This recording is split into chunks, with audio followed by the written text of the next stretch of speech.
Henry, I won't have that much time left. So, yeah. Well, I was going to say, since we're breaking this into segments, I'd like to do a segment. Each one of you guys tell me a movie you've watched recently that you really like. You don't have to tell me a bad one you hate or multiples. Just, just off the top of your head. Well, point us out like you're a teacher and like say like you. Me? I know I sound like a teacher, but I mean, this is what I got to do, man. You want me to go first? Sure. Because you have the least time right now. Yes. So what I'll probably do is I'll do this and then I'll peace out and I'll tell you. Okay. So I've been watching a lot of Italian movies lately, like a lot of Italian shark movies. Like I watched Devilfish, which is kind of a shark movie, but not really a shark movie. You watch Cruel Jaws? Yeah, Cruel Jaws, Deep Blood, all that kind of stuff. I find that very entertaining. I've been watching a lot of that on TV. I'm interrupting you. Sorry, you're Bill. okay. Did you see The Last Shark by Diodato? No, I'm getting to that one. Like I'm kind of going through the list. It's not as gory as you think it's going to be, but no, it's not by Diodato. Oh, okay. I think it's by Castiglieri, actually. I don't know. I think it's by Castiglieri. And I've also been watching a lot of like with my friend. Like I've been watching stuff like I watched like Warlords of Atlantis, which I really enjoyed. Like a bunch of like CBS late night movie types of stuff. Diodato does have a fun one called Raiders of Atlantis. Oh yeah. And I've heard of that one. Warlords of Atlantis, I think it was also called Warlords of the Deep, was fun. I watched The Lost Continent, like a lot of like The Hammer. Yeah. Again, a lot of. Have you seen Latitude Zero? No, but I did that's a good one. I did just watch Hammer's Quatermass in the Pit, which I loved. I had never seen. Oh, you'd never seen it? Oh, that's really good. Your life is very enriched now. Yes, it was amazing. So basically, any kind of like CBS late night movie or like Italian ripoff movie or anything like that, I've really been consuming and watching of late and enjoying it. Unfortunately, I'm kind of an easy guy to please. It really takes a lot for me to be like, oh my God, I can't believe, I'm not as picky as some other people, but I've been having fun with that. So that's pretty much what I've been doing. And me finishing Secret Invasion was a big accomplishment because it takes me a century to finish even. I nudged him a little bit. The shortest TV show. I'm like, I didn't nudge him hard because I knew he could do it. Luckily, it's Doom Patrol for a year. Yes. Oh my God, Doom Patrol. I'll be done with probably in 2056. I think. Well, we still have half a season, don't we? True. That's true. That they haven't dropped. Yeah. Well, we do, but James Gunn doesn't really has said it. It's definitely going to happen, but I don't really. Yeah. It's not a priority to get it dropped because of him. Well, someone else is going to have to do it. Just as one thing, I've never understood this about myself. I can go through books fairly quickly. Like I've already read like 100 books this year, and I'm like, okay, keep them coming. TV shows take me forever, and I have no idea what the reasoning for that is. I think I start them and I go, oh my God, there's like 43 episodes of this. I gotta sit through and commit to. I don't know if I can do it. So when there's like 6 episodes one season, like Secret Invasion, I'm like, thank you, Marvel. That's what I wanted. They're all like 40 minutes long. I can do that. I think there's a type of attention, I don't know. It's not a disorder. Just I'm not saying that, but a type of attention brain that I think that finds it easier to focus on a page because there's no other distractions, and they can burn through books real fast like that. But movies or TV, there's so much that's going on that there's distractions to taking in just the story, and it becomes a chore for them to just sit and focus. And movies I'm fine with. A 3-hour movie, I'm like, I could do that. That's fine. But a TV show, I can see that. Yeah, I don't care how great the TV show is. I'm like, I will finish this eventually, but it could be 18 years from now. So eventually, by the time we do the next episode, I will have at least maybe 3 episodes of Doom Patrol watched. So you're going to have to promise to call me when I'm in the assisted living. Yes, I will. Oh my God! What happened to Robot Man? I will say. Henry will only be able to communicate with 1 beep for yes and 2 beeps for no, and I'll tell him, all about Doom Patrol. And then you'll be like, "What did the ending mean?" And I can't do it. You don't do yes or no. I'm never gonna know. I'm never gonna know. Oh well, but yeah, that's what I've been doing, and it's been fun. And Henry constantly keeps me on my toes. He's like, "You got to watch this now," and I'm like, "I have to add more to my list. I already have so many things I got to watch as it is." So Yeah. I'm getting better. I'm getting there, but As long as they're on the list, yes, they are on the list. this could be, but Well, gentlemen, listen, it has been absolutely wonderful talking to everybody. Unfortunately, my full-time job calls, so I'm going to be going, but I'm going to try to pop in and chit-chat with you guys as often as I possibly can. But more than welcome.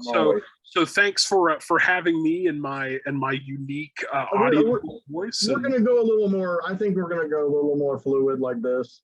Yeah, to where I like that. We can assemble who we can, as long as we're all kind of out in the general. I think that's going to work for everybody. That it's going to be like less stress. Drop in. Yeah. You won't be like, oh my god, I don't know if I can be in this. I'm going to try. So, but yeah. So I'm very thankful for all of you guys. Seriously. Yes, thank you. Well, yeah, and because I was feeling bad because I was realizing I don't think I'm able to be in here as much as listen. If it makes you feel any better, we made fun of you the entire time you were gone. Okay, good. I'm going to say one thing while Tim's here and all four of y'all here, and I've said it to varying degrees, but I want to reiterate it. And I hope you might be like, no big deal, but I think it's a big deal.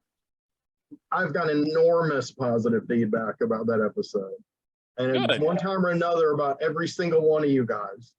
So I mean, specifically by name, Did you get anything? Did you get anything about my looks? Like anybody said, like, oh, that guy. They said they've been wanting a Sasquatch lover their whole life. What's your phone number? I just send your email. I'm on squatchdate.com if anybody is interested. Oh, okay. Did Dr. Squatch found that? Oh, yes.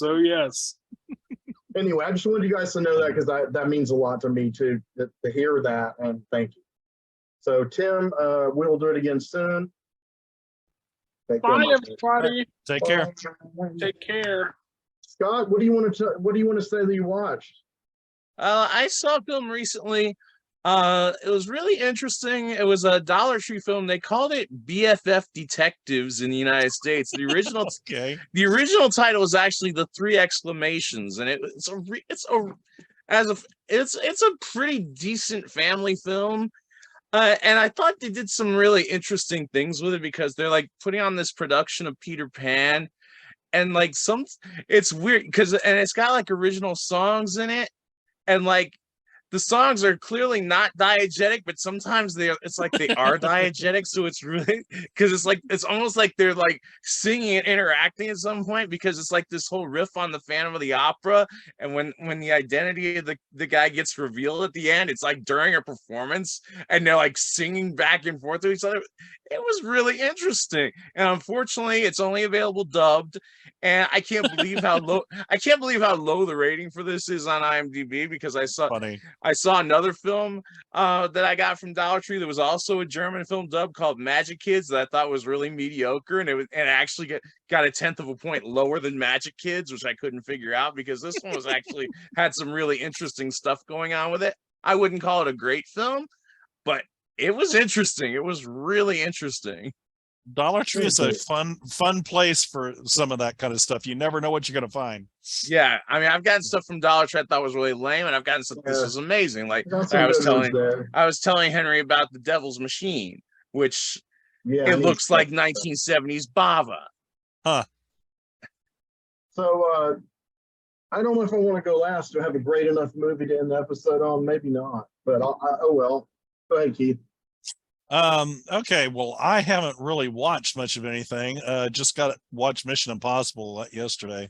So I've been more like that. But what I have been burning through this last week was my discs of the Venture Brothers, because the final movie wrapping up the series, Radiant is the blood of the baboon's heart, was released on Tuesday. So the previous week, while I've been here at the house, I've just been pulled out my discs and burned through all 7 seasons Oh, of the Venture Brothers. So that's what my focus has been really for the last couple of weeks, has been on Venture Brothers. And so cool. if you follow that, you know, you have to watch Radiant is the Blood of the Baboon Heart, because it resolves so much. You know, I the haven't whole series is seen built up. in a while. I saw the first, I guess, 2 seasons. Oh, then you I mean the Way depth, behind. yeah, the depth of the you know, world building around Rusty Venture and his kids is just, it goes so deep, you know. Oh, wow. And so yes, the movie wraps up things. It answers the questions that we've been wondering about, that have been all set up. And so yeah, if you watch the Venture Brothers, you're going to definitely want to watch that, so you get the end point. Doesn't mean they can't ever do any other Venture Brothers stuff, but in terms of the series, all the big questions are resolved, you know, the answers, and so we can How do you see move forward. the movie? It was on Blu-ray. I don't know if it's on Adult Streaming? Swim or Max yet. Okay. But yeah, I get that one on disc because it's one of those shows that I don't like the fluidity of streaming options. Like I think it just recently got removed from Max, so you would be stuck having to watch it on Adult Swim, I think, with commercials. And So you know I'm a physical media guy, even though I exploit streaming mercilessly to fill in holes. Yeah. But- I mean, I have tons of digital. But if I love something, I want to own it. I want the physical, but you know, there's few in the way of cartoons that I tend to go for the physical media. I've got, you know, Batman the animated series, Superman the animated series, and the Justice League, and then I've got the Venture Brothers. That's really about it, you know. Cool. So Well, I saw one This last is what the night. case of that film looks like. It's not a very flattering picture of the kids, I don't think. No, I but think it they is look pretty better in the humorous film. looking. Yeah, it's cute. Yeah, I was actually more interested when I saw the back cover and they were talking up here. I mean, look at that. The cinematography in this film is brilliant. I mean, it looks absolutely gorgeous. I mean, it's based on children's books. It's like, I mean, it is definitely a kid's film, but it's surprisingly interesting the way they It's handle it. always nice It's when you certainly find not it's not even close to the best children's film I've ever seen, but I definitely thought it was worth seeing. And you said it's a German production? Is that what you said? And like, unfortunately, it's dubbed. The dubbing cast is pretty damn good. Germans don't fuck around, man. Some of their shit lately is high quality looking. They're trying to compete with the South Koreans. Yeah. Well, that Magic ones, it looked kind of good, but the writing was awful, and there was one I saw where it looked really cool, but it had like the worst dubbing of all time. It was called what was it called? The Malevolent Queen, and it was actually originally a musical, but they cut the songs out except the one over the end credits.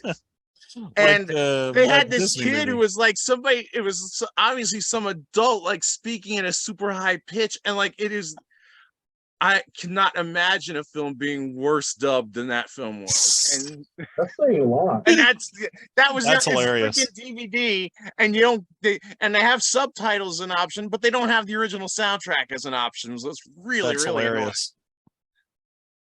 Well, I want to ask you two guys real quick. Have you seen, this isn't the movie I'm going to talk about, but it's related. Have you seen The Autopsy of Jane Doe? I did. I like it. No, I've got a digital copy of it. I saw that on the shelf at Rite Aid.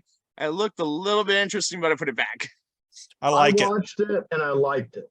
Then, yeah, it's one I've debated getting the Blu-ray on, because I only have the Blu-ray. Yeah, because I only have a digital copy that I downloaded at the time when it first came out. Oh, okay. Yeah, and so it's that good. I've thought about getting it. Well, I bought it on Blu-ray and I found it cheap, and I showed it to my then fiance. And I don't know, it didn't hold up as well for me. I don't know why. I don't know. I mean, I love Brian Cox. I love the way it's constructed, et cetera, et cetera. So I saw a Spanish movie last night that I think is in the same general vein, but better. But it's not about an autopsy per se. But it does take place within a morgue part of the hospital where the bodies are, all covered up and on these gurneys. And it's a Spanish movie. This kid, I say kid, he's probably like 20, but he works there, and this really famous actress dies. suddenly. And there's not much information left in media, but like Spain is mourning. So Okay. she's in his area. And, you know, he calls a couple of his friends because he takes a picture of her only up to about here under the cover. And they're like, oh my God. So the two friends come to the hospital. And then, so you go back and forth over their juvenile obsession with, let's see her, let's see her naked. And the guy's like, Right. I'm going to lose my job. I'm going to lose my, but then he finally is like, once they get in there and no one else can see them because the next orderly's not coming for like an hour, our main guy, our original main guy is kind of excited by this. And actually they start talking. He shows them the woman. Now, the third friend, who's just been seemingly going along, is kind of in the background, and he's getting progressively ill about this. And he's like, we shouldn't be doing this. This is really disrespectful and disgusting. And the other friend, he's like the asshole friend, the macho, Right. misogynistic pervert. And so our main guy's kind of like, they get to talking, and first they're joking around, and they're just the asshole guy's like, yeah, I bet you fucked a lot of women here in the morgue. And then it turns out the guy has one time. Oh no. So then you start to see him in a slightly different light, because Right. it's not something he does all the time. He's not like reveling in it like his buddy, but you can tell there's the seed of and Dark perversion. Yes, and being curious over such a beautiful and well-known woman. And so the alpha male of the group, he goes ahead and fucks her corpse. And the best of the three guys, he's like, because I don't remember any of their names, he's like, this is horrible, this is disgusting. And so then after that guy's finished, he's like, oh, it was great, it was incredible, there's nothing like it. And I'm like, typical of that. And so he's like, okay, Pow is the guy who works there. I remember his name. He's like, Pow, do it, man, do it. And he's like, I don't know. So he talks them into doing it. And he starts getting into it. And it kind of like her head starts to go over the thing. And then her eyes open. And she's alive. And it freaks him out. So, of course, he withdraws and practically has a heart attack. But she's mostly paralyzed. So she wasn't really dead. So we use that trope that's been used in tons of horror movies. And but she can look around. She can comprehend kind of what's happening. Right. And our the ringleader of the group, he's kind of like, we should kill her. Right. Because now, we didn't mean to rape her, but because we thought she was dead, but well, it's still desecration of corpse. Right, and this guy blames everybody else for his problems. It's always like it was your idea. No, I mean, this guy's crazy. And so finally, as she gradually starts to gain some more cognizance and can like maybe move her hands a little bit, he's really into this idea. And so his friend tries to stop him, the only one who has any conscience. And he literally beats his friend to death with his bare hands.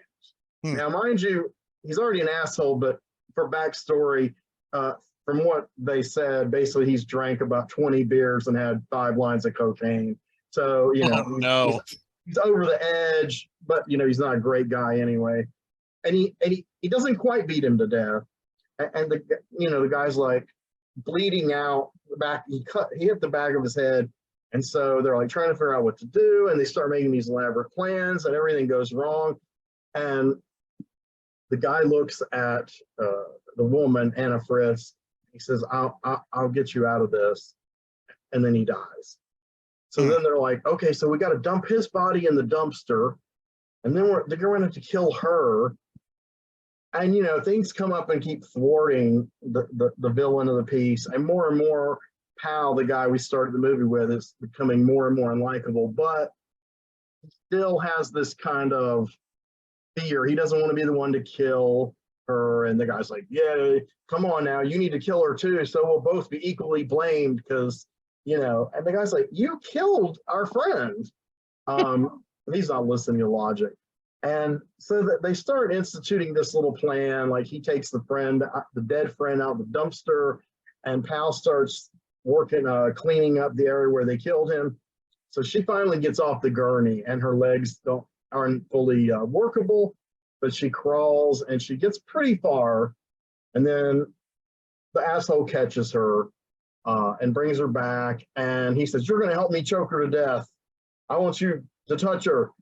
So that they choke her to death. But he goes to do something, and then we see that she's still alive. And so Pal notices it, and I'm not certain if it just failed or if she was, because she's an actress, they pointed this out before, or if she was playing dead.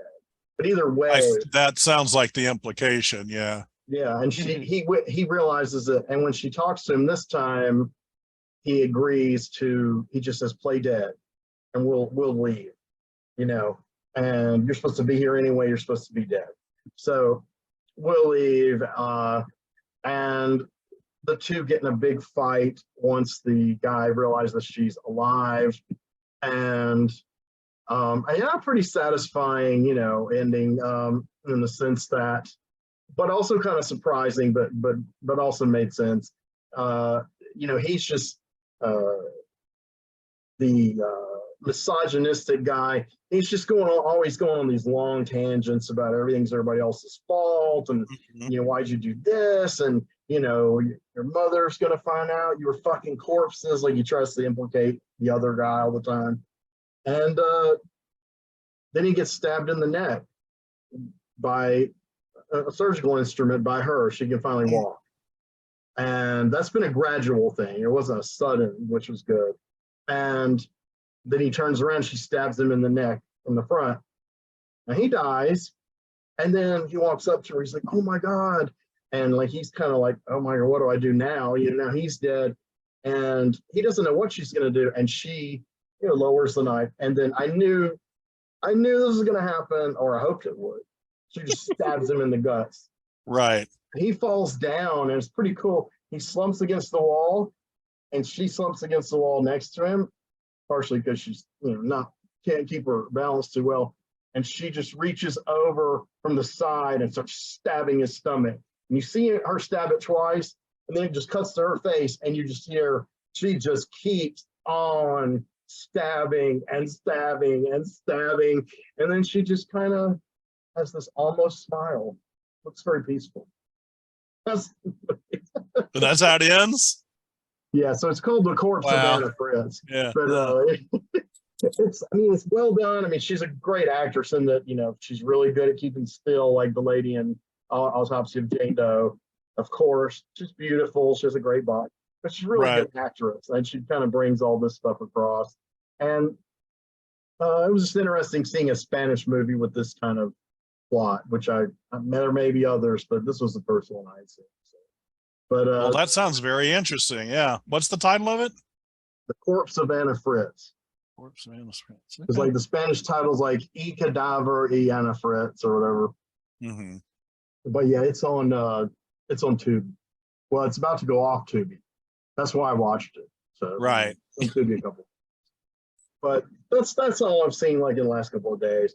At the time I really enjoyed it. It's probably not something that'll stick with me, but it was entertaining. It kept my attention the whole time.